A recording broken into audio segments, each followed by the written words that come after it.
All right, let's get right into this. We're talking about a man named Robert Hanssen. And his story, well, it's not just some spy movie plot.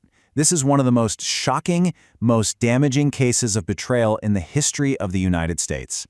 He was an FBI agent, a guy who took an oath to protect America, but was secretly selling its biggest secrets from the inside.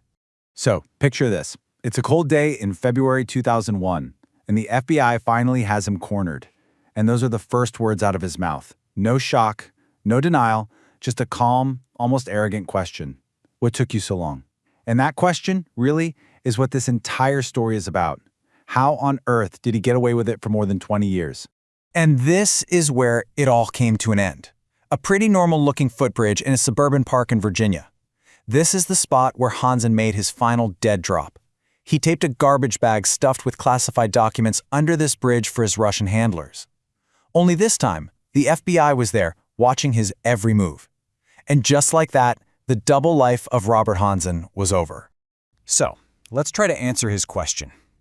To really get why it took so long, you have to understand the unbelievable scale of his betrayal. This was a disaster that unfolded in slow motion, for decades, right under the noses of his own colleagues at the FBI. And look, don't just take my word for it. The Department of Justice itself called his spying possibly the worst intelligence disaster in U.S. history. Just let that sink in for a moment. Out of all the spies, all the betrayals of the Cold War and beyond, what this one man did was considered the absolute worst. So, what was his motivation? Was he some true believer in another ideology? Nope. It really just came down to pure, simple greed. Over the years, he made over $1.4 million in cash, diamonds, and watches, all for selling out his country. And the amount of time he got away with it is just staggering. 22 years. He started spying only 3 years after joining the FBI. For over 2 decades, he was selling secrets, all while climbing the ladder inside the very agency that's supposed to catch spies. Now here's where the story gets completely wild. Hanssen wasn't the only major spy working at the time.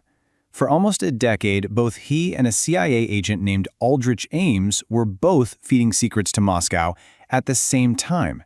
You can imagine the nightmare for U.S. counterintelligence. They knew there was a leak, but they had no idea it was a flood coming from 2 different places.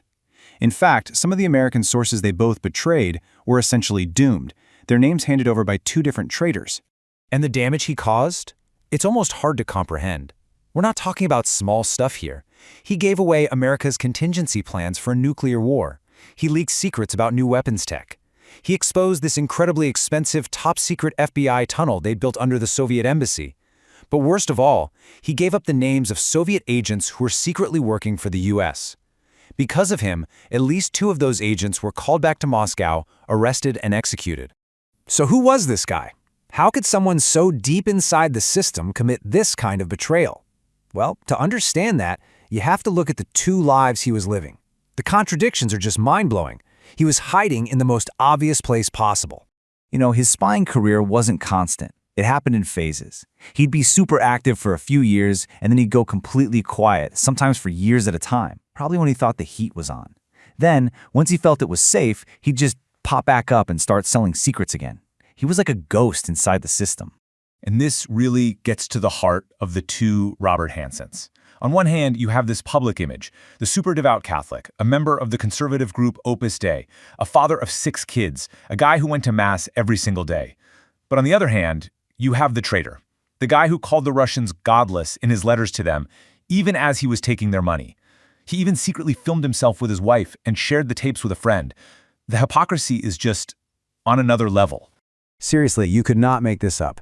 After a couple of agents working for the U.S. were executed, the FBI knew they had a mole. So who did they put in charge of a unit to find that mole? Robert Hanssen. He was literally assigned to hunt for himself. And of course, his investigation found nothing, but he did manage to give the entire case file, including the names of potential Russian sources, right to the KGB. And what's just wild is how many times he almost got caught. His own brother-in-law, who was also an FBI agent, actually reported him. At one point, he got so reckless, he just walked up to a Russian officer in a garage, an act so brazen the Russians thought it had to be a setup. He hacked into a coworker's computer, another convicted spy even pointed the finger at him, but every single time, he either talked his way out of it or the Bureau just failed to put the pieces together. And this was his classic excuse. When he got caught hacking that computer, this is what he told his bosses. He spun it like he was doing them a favor, just pointing out security weaknesses.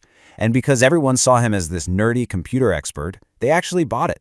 He used his own expertise as a cover. But eventually, the walls started to close in. After Aldrich Ames was caught in '94, the FBI realized some major secrets were still getting out. They knew there was another mole out there, somebody they codenamed Graysuit. The final hunt was on. So how did they finally get him? Well, the big break came when the FBI paid a former KGB officer $7 million for a file on this mole who was only known as B. Inside that file was a cassette tape, but nobody could identify the voice on it.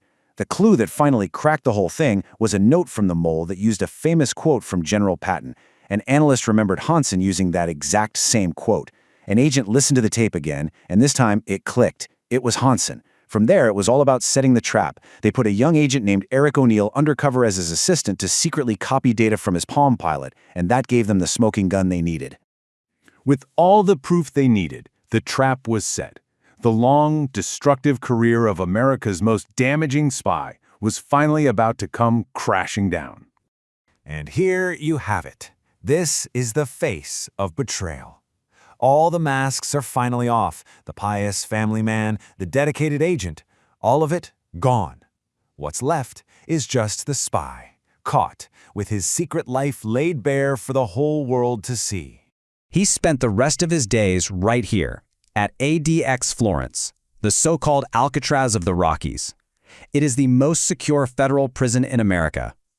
He was kept in solitary confinement, locked down 23 hours a day. A quiet, lonely end for a man whose treachery caused so much chaos and death. To avoid the death penalty, Hanssen pleaded guilty to everything. He was handed 15 life sentences to be served one after the other with no chance of parole.